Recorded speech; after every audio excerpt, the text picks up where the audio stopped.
This is the Late Late Lunch Show with Rod Maxwell. Supported by Childbird Learning in Nature's Playground.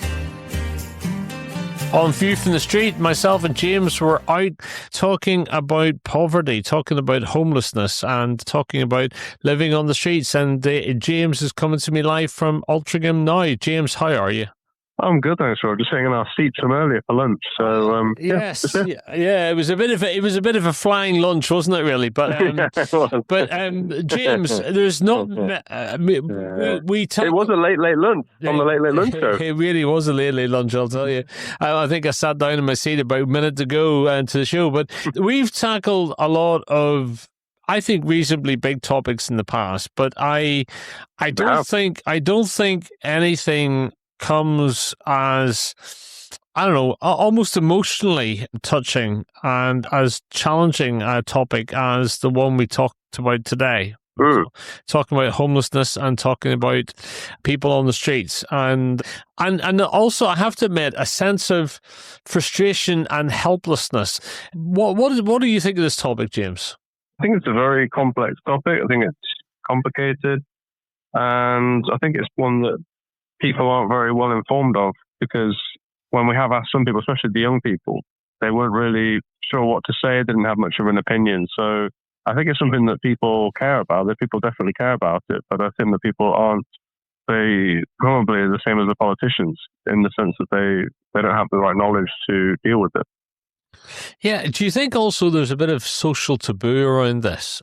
It's very easy to, number one, jump to conclusions, but at the same time, it's also easy. It can sometimes be difficult to find the right language for it and not be patronizing. Do you think there's an element of that? Yeah. I mean, it's a bit like, because people think it is politics, so then they just start getting anxious and don't want to talk about it. And we know, for people on the street, that when it's like a nice, fluffy topic, they want to talk about it. But then when it's something that is either controversial or something along these lines, they don't have as much of a willingness to come and stop and talk to us, which means I had to stick my finger out and help you out, because normally you sweep up all the vox pops, but I had to help out because it was toughening up the crowd today. And part of that is people struggle to find the right language sometimes about it. Because the reason, I mean, the stat that we talked about today was that a recent poll said there were 5,000 people living in England alone who are living on the streets. They are homeless, essentially.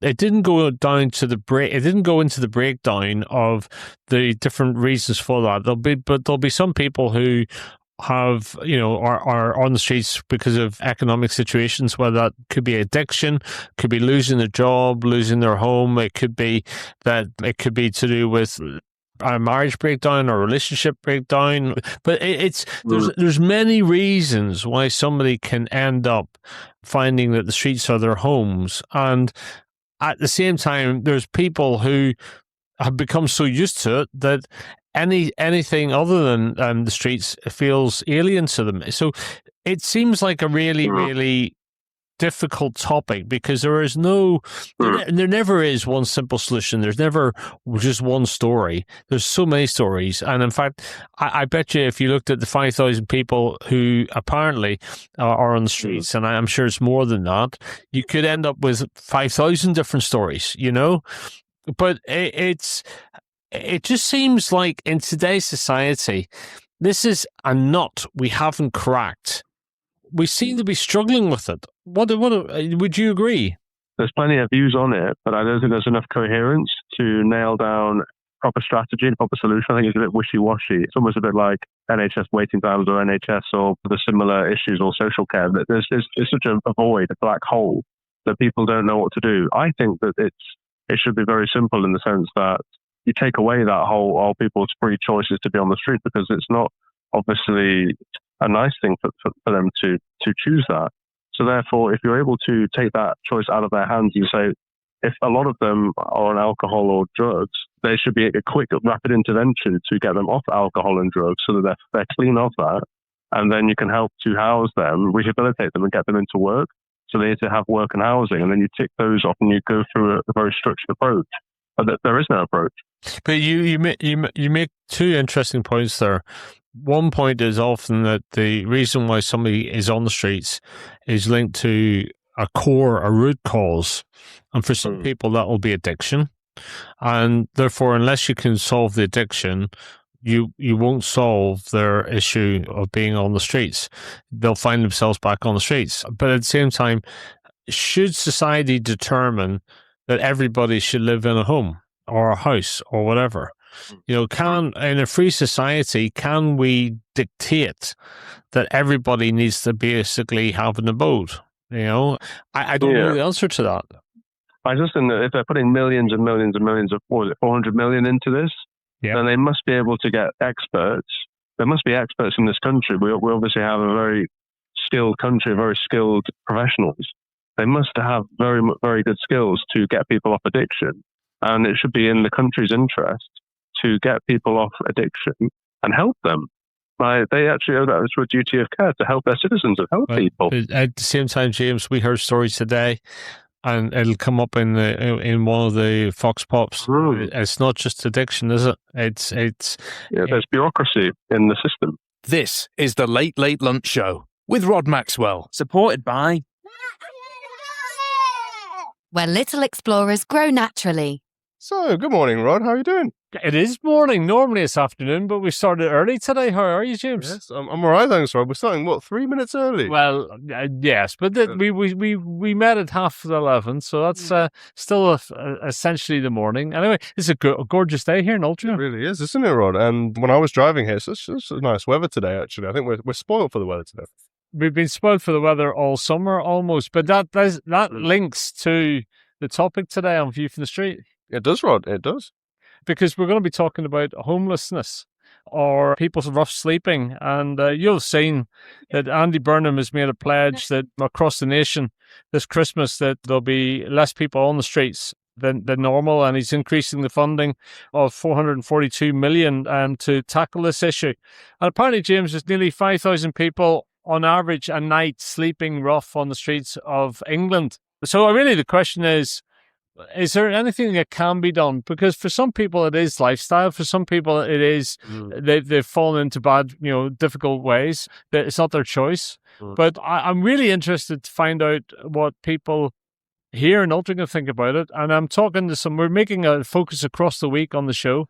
So we're talking to some charities on Wednesday to find out their perspective and how they help people. But it's 5,000 people. Is that a lot? I think it is, It is. I think it is as well. And we actually did this topic 3 years ago in season 3. So 3 summers ago we did it, and we got some really good information. I think we were going to spin it out into a second episode because there was a lot on it and you enjoyed doing that. And I think the question is, do people care?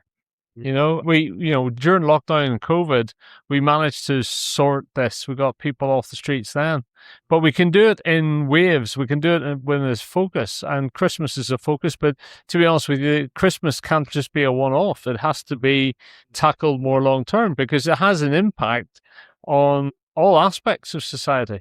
Not just the people sleeping rough, but for the communities as well. So, and for the health service, because they got to look after them. So there's so many aspects, but really, fundamental is how many is too many?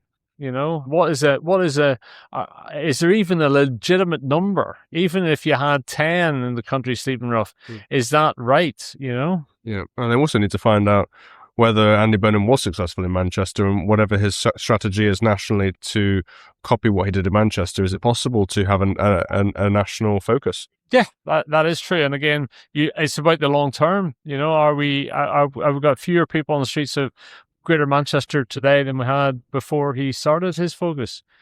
So I'm really interested today to find out what people in Altrincham think, because there's quite a few people here that would never even consider the idea of rough sleeping. So are they the privileged few? Are they aware of the issue? Let's find out. Yeah, let's find out, Rod. So today on View from the Street, we're asking people about homelessness. 5,000 people sleeping rough every night in England. Do you think there's inevitability about this? Or even if you had 100 people sleeping rough, it would be too many? See, I mean, that's the thing. It's you could always make shelters for people to sleep or make conditions that you think are going to be better for them. But people are always going to have the free will of choice of whether they want to sleep in these places or not. So I think at the end of the day, you're never really going to put a full stop to it. It's just going to be people's choice. And putting a number on it, does 5,000 shock you? Do you think that's a lot per night in England? I don't know. I mean, seeing how many we have around Altrincham, I think the numbers decreased over time. But then when you think about it, like 5,000 compared to the population doesn't sound a lot. But then when you think about it, it's so many people at the same time. It's 5,000 lives, isn't it? Exactly. Yeah. But it's. Do you think it's fair as the government puts it in focus and gets it into our consciousness? Yeah, I think that's fair. I mean, there's a lot of priorities that the government has and a lot of things that they want to cover, but homelessness definitely should be one of them. But like I say, it's hard to come to a term where you have like a final solution because, yeah, at the end of the day, it's just people's choice. It's complicated, isn't it? Yeah, very. It is. Right, well, thank you for stopping. The Late Late Lunch Show with Back to the Garden Childcare. Natural beginnings for bright futures. So, good afternoon, ladies. This is James Spencer and Rob Maxwell for the Late Late Lunch Show, Read from the Street on Radio Alti. And today we're asking about homelessness. And I just wanted to ask you what your opinion was on Andy Burnham's strategy to have the government try to have more people off the streets. What's your opinion on this? Well, it should have more people off the streets. He did say that in Manchester, where they've got the arches, that was making like a pod for the homeless to go into, and they'll have their own code. Has that taken place? I don't know. But also, it needs to not wait until Christmas time, like they usually say, oh, we'll get them off the streets for Christmas time. I don't think that's right. Fair enough, there's some homeless are quite happy to be on the streets, but the majority of them need to be somewhere safe, and need to be somewhere safe. Do you think the focus on Christmas is a bit of tokenism? Because actually you can solve it for Christmas maybe, but it's what do you do the rest of the time? No, you've got to. It's not a one-off. No, it's not a one-off. They've got to do something about it. It's all talk. I'm sorry. It's all talk and it's no action. There's a problem because some people are working. They can't find a reasonable rent, can they? So some people are working and living in tents because they've got nowhere to. Or they're living in the car. Or in the car. It's not fair, they is it? can't afford rent because the landlords. I mean, I know they can't shut them out now, but they're putting the rents up all the time. So there's more and more people with families, our people, that are being made homeless. And it's wrong. Yeah, and it's not an easy problem to fix, is it? Because there are so many links to it, aren't there? Yeah, there are. And where do you put all the people? I mean, they built those things under the arches in Manchester, haven't they? Have they? I don't know. Yeah, they've actually done those. Yeah, I think there are some. I don't know if it was the council or it was a private person that's done those because trying to help homeless people, in like derelict, in like the buildings in Manchester where there's nobody inside them. They've got big buildings. Why don't warehouses, aren't there? Why don't we use them to make those where they can go? So good afternoon, sir. Today on View from the Street, we're asking people about homelessness, people sleeping rough. Apparently the latest statistics say 5,000 people in England alone sleep rough every night, and the government seems to be putting a focus on this. What's your thoughts on the size of the challenge and the reasons for it? Well, my honest opinion, there's a lot of self-inflicted. They self-inflict us like sleeping rough. They are the drugs, alcohol, other things, what goes on in this world today. But there's a lot of young men come out of the forces and they've nowhere to go. And that's what they got to keep their eye on, them men who come out of the forces and they've nowhere to go. Yeah. Because they get that disease, I can't remember what it's called. And, PTSD. Yeah, that's it. I've seen these homeless lads that come out of the forces, and they've done a lot. It's affected them being in Afghanistan, Iraq. I knew a lad who was in Iraq. He was driving an armoured car back behind the one in front, and 15 of his men got killed through American American aircraft firing at it. Yeah, friendly fire. Friendly fire, as you call it. It affects these people in many different ways. That's all I can say. You know what? It seems to me that there might be 5,000 people sleeping rough every night, but there could be 5,000 different reasons, 5,000 different stories. Well, there's not one size fits all, is there? All the same, because nobody can pinpoint it. A lot, like I say, a lot of them are self-inflicted. That's their choice. It's the choice. And the forces, lads, other reasons. Yeah. Mental reasons. Yeah. Good. Thank you for your review. Thank you. This is the Late Late Lunch Show with Rod Maxwell, supported by Childbed learning in nature's playground. Can I ask you, when you hear the number 5,000 a night in England alone, do you think that's a big number? Did it surprise you, or do you think actually there might even be more than that? What's your reaction to 5,000? In the country, I bet there's more. In our country, it's a total. I bet there's more than that. We're left. We're put aside. Well, I'm sorry, and I don't want to offend anyone, but they're coming in, they're having hands out, and our people are having to justify why they should be getting the benefits. So you and think to helping them. So you think it's a reasonable topic? You think there should be more focus on it? Of course, more focus, but something done about it. We're all talking, but he's not listening. So I think something's going on. Personally, they've signed something. The government have signed something. The Home Office have signed something. Look how they're doing these £250,000 houses that they're giving them. Why aren't they helping the homeless? Right. It's disgusting. Thank you. Thank you very much indeed. Thank you, guys. So, good afternoon, sir. This is Jay Spencer and Rob Maxwell for the Late Late Lunch Show, View from the Street on Radio Alti. And we're just asking today about homelessness, about Andy Burnham's agenda to improve the situation with homelessness. I just wanted to know what your opinion was on this topic.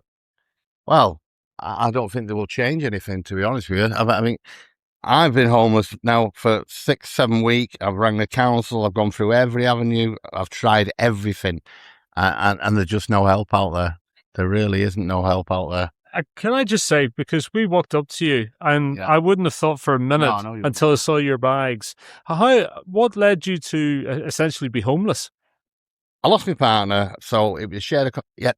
It was a flat, but I couldn't take over to Tennessee, so they tried to find me somewhere. They put me in Newton Heath, which I don't even know. We shared accommodation with 6 people, 1 kitchen, and a little room each.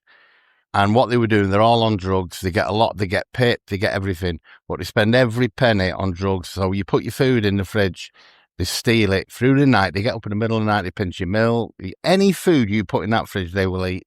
They'll steal it. So I can't live like that anymore. And they wreck the place. Rather than wash pans and pots, there's only 1 kitchen, they'll throw them in the bin. There's just no respect for anybody. They go to Piccadilly shoplifting, and the police were there, I bet, twice a week looking for them because they're all been shoplifting. It's horrendous. And essentially, you would rather be on your own on the streets here. I felt threatened because they put crack pipes on the table in the kitchen. They spend every penny they've got on crack. And it's frightening. And a focus on one time of the year, Christmas, really does. It's a bit of tokenism, do you think? Oh, Christmas is a horrible time for people. I've not had a nice Christmas for a long time. I've lost my mother, I've lost my partner, and it's just a very lonely place. And you don't reach out to help for your family because you're embarrassed. So they're all busy. They've got children, they've got lives. So you don't want my people. You try and do it on your own. But I tell you, I've rang the council, and what they have to do, you get the homeless people come out. The homeless who are supposed to help you, they have to prove you're sleeping rough. They come and look for you. They see you sleeping rough. And then they said to me, the council rang me up the next day and they said, right, asked me, I must have been on phone 3/4 of an hour. Then they said, right, well, you've got a meeting on the 21st of September. I said, a phone meeting. I said, well, what am I supposed to do till then? Well, carry on doing what you're doing. It's shocking. This is the Late Late Lunch Show with Rod Maxwell, supported by where little explorers grow naturally. So, good afternoon, guys. On View from the Street today, we're asking about homelessness, and latest stats suggest around 5,000 people in England alone sleep rough every night. Now, what do you think of this as a topic? Do you think this is a topic that's worth a lot of focus from the government, from the PM? Yeah, definitely. Because at the moment, I'm up in Sheffield. So in Sheffield, a lot of the chairs over there where the public they all have prickles and they're made to be extremely uncomfortable so that the homeless people can't go on them. So I think it would be very beneficial if they change that to make it more welcoming for those who struggle. And on the topic of why people end up on the streets, do you think it's always self-inflicted? Do you think people fall in hard times? But do you think it's just too difficult sometimes to get out of that? What's your thoughts? Do you have much empathy, if you like, for people who are on the streets? Well, yeah, of course, because you never know what situation they've been in their life. So you don't know if it's something that was self-inflicted from their own, something that they brought upon themselves, or if it was just a struggle that was out of their hands. So either way, I think everybody should have the same empathy, whatever their circumstances. So do you think it's worth the government having a renewed focus on this? So at the moment, Andy Burnham wants to solve it for Christmas, but should we actually be trying to solve it all year round? Well, yeah, definitely. But I think it's better to focus on it until Christmas because the winter's coming and people are definitely going to struggle harder now since the weather getting colder. So you think by focusing on Christmas, it raises people's awareness of it, it gives it focus, and then you can maybe move on and do something more after that? It's because a tighter schedule would make it so people focus more on it, and definitely advertising the issue would help raise awareness. Okay, thank you very much indeed. Thank you. Oh, Louis, thank you. And I mean, what do you think would help? There's got to be property somewhere for people to... Well, they put people in hotels, don't they? And I'm not racist by any way, shape, or means, but if they can put foreigners in hotels, why can't they do that with us? Why can't they put us? There must be somewhere they can put us, but they're quite happy to see you on the streets, but they won't. Like these other people who've never paid taxes, insurance, but they put them in hotels, but their own, they can't put you anywhere. Temporary, can't they just put you in a hotel somewhere? I don't expect miracles. And from what you said, shared accommodation doesn't really work because you don't know who you're going to be sharing with. Can I tell you something? Shared accommodation, I was the sixth person in there, and the other 5 people were all wrong people. And I told you, whatever, you could not put anything in. You couldn't put salt and pepper. You couldn't put a cup of soup. They'll just steal it because they will not spend money on anything. And then what they decided to do, they changed the tenancy agreement. It was £600 a month with gas and electric included. And then what they changed the tenancy, said it was a new firm. It wasn't, the same people. Then they said, you've got to pay your own gas and electric, but not individual room. It was just for that building. So you would tell me, how am I going to pay for gas and electric? How do I get money off people who spend every penny on drugs? So there's no gas and electricity. I can't live like that no more. I'm not doing it. Well, here, best of luck to you. Thank you very much. Yeah, thank you. Thank you. So good afternoon, man. This is Jay Spencer and Rob Maxwell for View from the Street on Radio Alti. And we just wanted to ask you about homelessness. I just wanted to know from you, what do you think of Andy Burnham's pledge to try and end homelessness? I think it's honourable, but I don't know if it will be, realistic. Because? It's just a very big issue with lots of different layers to it, really.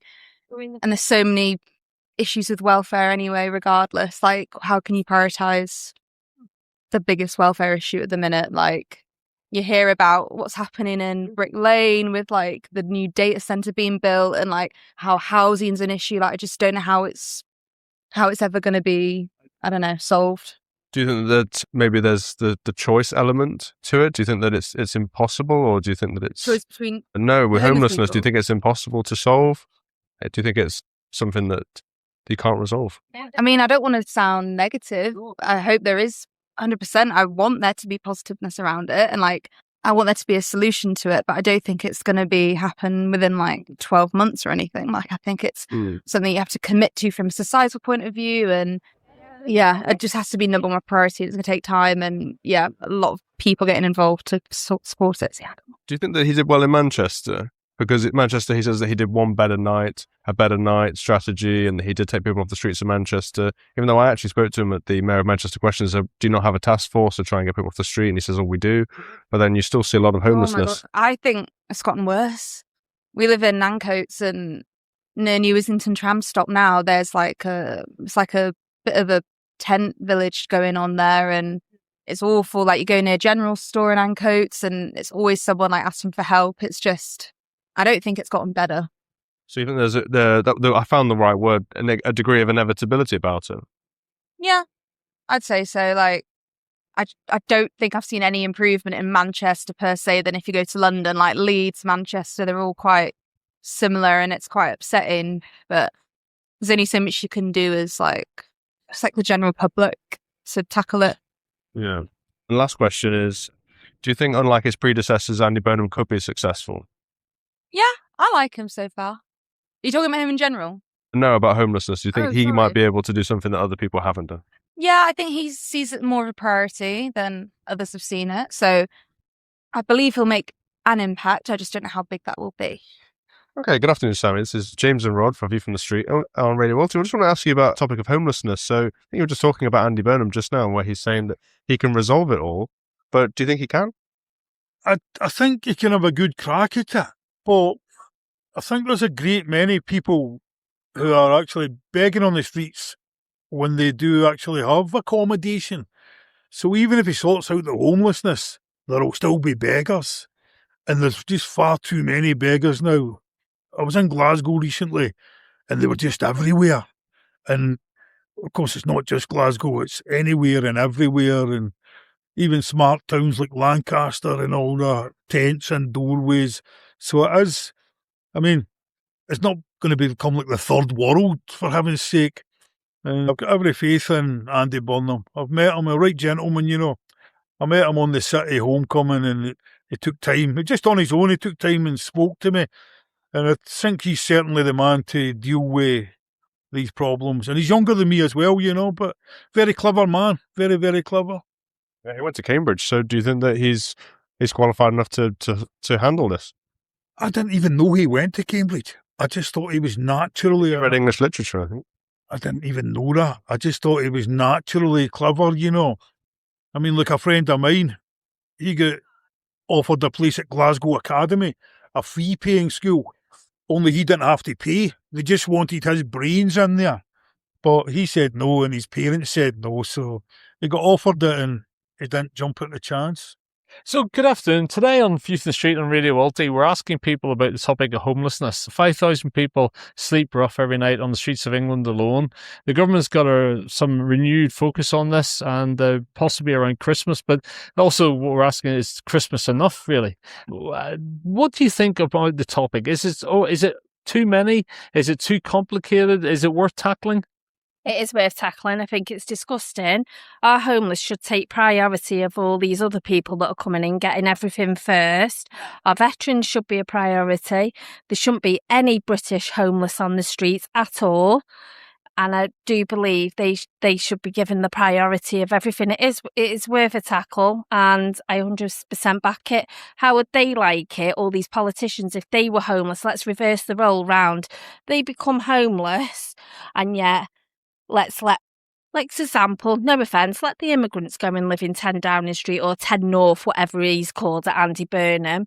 Let's reverse the roles to them coming on the streets for a night. And the whole topic of living on the streets, do you think we're embarrassed as a nation about the topic, or there's too much stigma and we're not very good at talking about it? I think there's a lot of anger. I think it's not about being embarrassed. I think there's a lot of anger of watching ours die on the streets from it.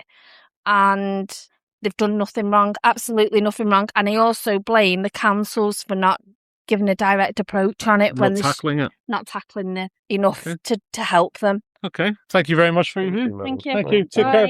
Bye-bye. Anything you want to add, Rod?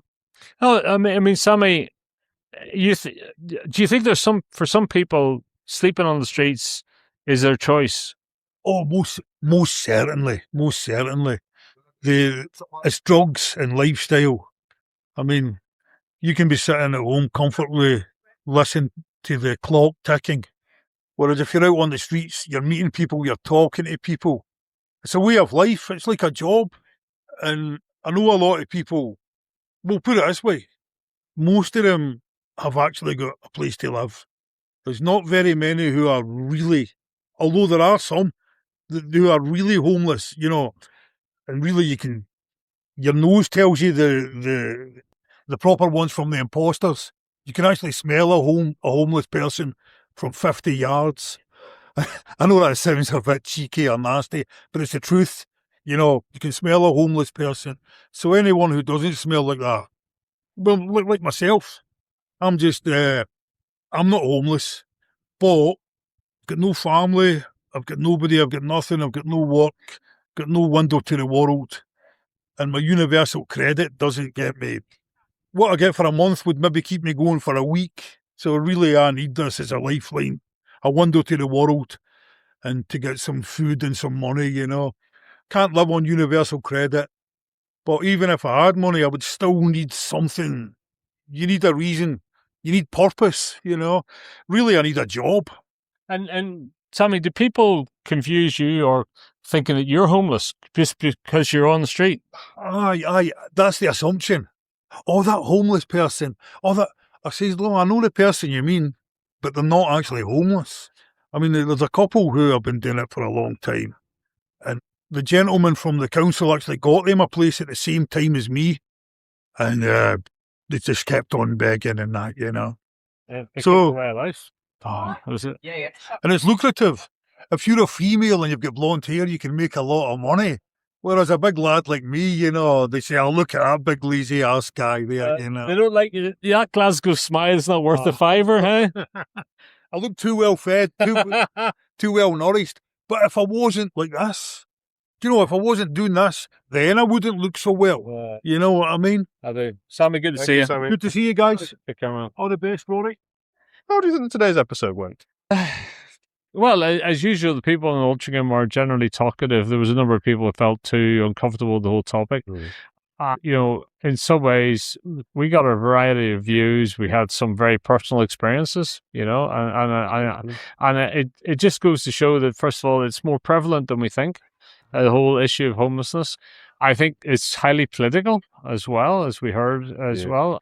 And there's empathy, but there's also a real confusion as to what you do about it. But I think generally people thought, well, Christmas is not enough. Can't say, you know, you could solve it in lockdown. You threw money at it in lockdown in a way.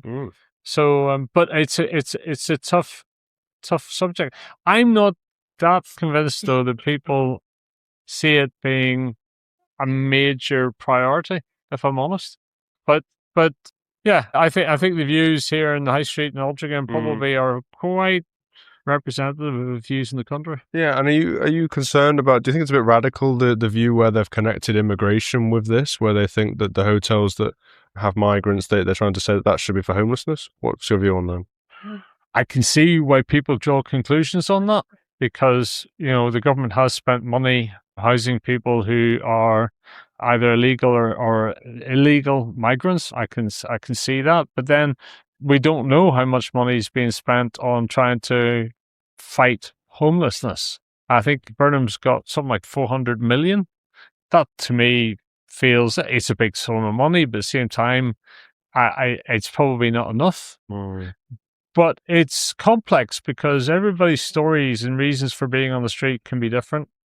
And normally, if you're going to fix something, you got to go for the root cause, and the root causes will be different as well. I thought, interestingly, hearing from a guy who was going to be put into shared accommodation and saying, well, I was going to be surrounded with people who are high on drugs, and there's no way I would do that, and therefore being on the streets was a better option. I absolutely have empathy with that, and I can see why he would choose the streets over other options. Oh, bless him. And he's looking over at us now, and yeah, my heart goes out to him. And are there any charities that are trying to help with this situation? Where are they standing in all of this? Well, we're going to be talking to one of the charities this week, LifeShare, the Wednesday show, and I'm going to talk to them about what are they doing and what other charities are doing. And there is a lot of effort on this. I think maybe they can help. Well, maybe they can. Maybe they can. But, you know, it's complex. It's very complex. I think it's deserving of national focus because I think, you know, I think it's impossible to turn around and say what number is right. You know, what, 5,000, what number do you target? You know, should you go for zero? Do you go for a zero policy? I really don't know. It's a complicated topic, which is why when we did it 3 years ago, you said you wanted to have a second episode on it. And even today, I got the sense that you want to do another episode on it because it's a complicated topic and people aren't very informed about it. Yeah. And I don't feel like I'm knowledgeable enough about it, but it's a frustrating topic. It's complicated at the same time, but at least talking about it today, at least maybe it's raised the awareness a little bit more. I think they need a hero like you, Rod, to sort this out. I'm no hero, John. Sorry, James. No way at all. I think we just need a determination. We need a joined up plan, and we need to target this. I think if you put a few tweets out there and tagged Andy Burnham in it, or tagged the Labour Party in it, hopefully someone will see the tweet. Well, I as I say, I think the key thing is that we take moralistic and we take a joined up approach. This is not party political. This is about what we as a nation are comfortable with. Well, I still go back to what I said in, I think it was December 23 or December 24? I said to Andy Burnham, I think it should be mandatory to have a task force on the street, and the task force have to take people off the street. Yeah, I think there will always be somebody who chooses not to. But I think maybe to prevent crime and drugs, we should say, oh no, we have to. Yeah, but also we need to not make assumptions that just because somebody's on the street means that they're more likely to turn to crime or drugs. No, I'm not saying that. But I think from a moralistic protect them from that. Yeah, protect them. Protect them. But we talked to a gentleman today. He's got skills. Yeah, he's got skills. Very good skills. He could be more skills than us. Yeah. Yeah. But he could be contributing positively to the economy, and therefore having a better life. And he just needs a break. He needs somewhere to stay that's not sharing with a bunch of people who are going to be focused on drugs and drink. It's a complex thing, and but we will come back to this every year, because every year we'll chip away at it. Yeah, and see if we can see any improvement. That could be our commitment to View from the Street and Radio Alty and Homelessness, is that every year is one of our 26 or 30 episodes. Well, I definitely, let's just shine a light and keep on talking and pushing about it. Yeah, and raise awareness. Yeah. Thank you, Rod, and we'll catch up later in the studio. Okay. This is the Late Late Lunch Show with Rod Maxwell, supported by... where little explorers grow naturally. James, it's a huge topic. We always run out of time on this, but it's a really complex topic. And I thought today that there were two moments that really made me think about why it's so complicated. And one of those moments was when we walked up to a man to get his opinion.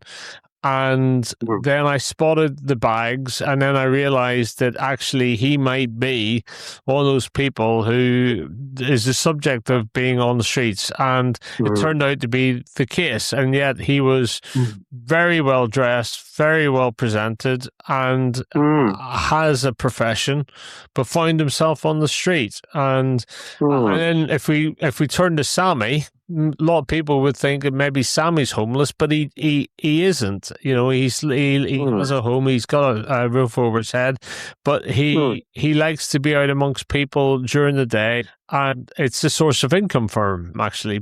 That showed to me how complex this is, and you can't just always assume that what the label looks like is what the label means, if that makes sense.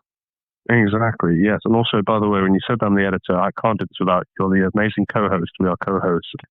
I think that's a very important point. I think that we can't assume that everybody is homeless on the street, because they may have an accommodation, but they still don't have any money, so they have to come onto the street in order to ask for money. And also, not only that, they need the companionship, or at least to come out and socialise, like Sammy. And I think the other point is that chap that we met was extremely kind of well groomed. He had nice clothes and they were washed, but he had nowhere to go, and he had no home because of his circumstances, which means that this is what I would say a failure of society and a failure of the government and social services and organisations or charities to look out for people. So then people are lost into the cracks of society.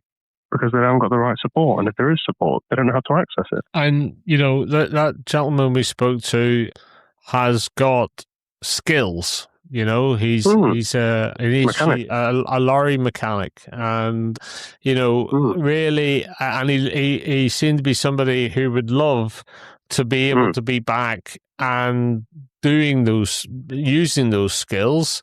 And as he said on the Fox Pops, he was put into shared accommodation, but with people who were alcoholics, who were drug addicts, and he just couldn't cope. And I understand that. So for him, living on the streets, as hard as it is better for him than actually going into a building of multiple occupancy, which is something like an HBO or something like that.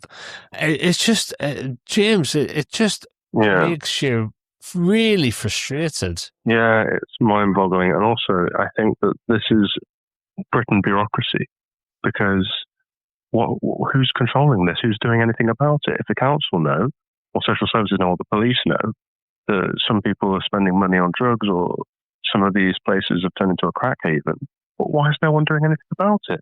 Where's the support? Because this poor man was having to live with these people when he didn't want to, obviously, get involved in that stuff. And he's saying that food's getting nicked from the fridge, so he can't even buy food for himself. So it's just outrageous. We're not a third world country. This is one of the 5 biggest economies in the world, and yet the bureaucracy means people just think, oh, we don't care, we don't give a stuff, it's someone else's problem. And it's not. They need to sort this out. Yeah, it is. And I sometimes think that we can't call ourselves a developed society while we are prepared to live with this. But at the same time, I know for some people it is a life choice because they don't feel equipped to live in normal civilization, perhaps. And I do have this feeling of whether you've got to allow people to express their free will. And if somebody doesn't want to be living under bricks and mortar, well, that's okay, that maybe. But for those who desperately want to, I don't want to say normality, but to live a normal life, to have a roof over their head, to feel the security of that, and to be able to build their lives again because they've got an address, which means that they can apply for things, etc., then, we've got to make it easier for people to achieve that. Yeah, exactly. I personally, speaking from someone who has autism, I think that the structures or the processes, they're not right. Life is wrong, or at least this country's wrong. People who have, any kind of social communication difficulties, which this chap said he did, because he didn't have an email address and he wasn't good at IT, who's there to help them? Someone should try to help these people. So they should say, look, I don't know how to use IT. I'm really struggling. I don't have an email address either. Can someone help me? And they should be able to offer support and say, yep, we have people who are on the ground.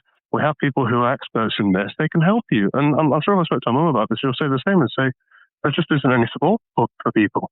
But James, and this man can help others because he's got skills. He used to be a mechanic, Exactly. But people they don't have the right structures and processes to think, this chap is struggling with IT and stuff. Let's find him somewhere to live that hasn't got any drugs, and let's sort out the people in places that do have drugs, and let's find a place that will support his skills. This is the Late Late Lunch Show with Rod Maxwell, supported by Childbed learning in nature's playground. So that's been another view from the streets. We've been looking at people who live on the streets, and we've been looking at the topic of homelessness. As always, if you've got any views on this, get in contact with us through the Late Late Lunch Show through our socials, the Late Late Lunch Show at gmail.com, or go to radioalti@gmail.com. We'd love to hear from you.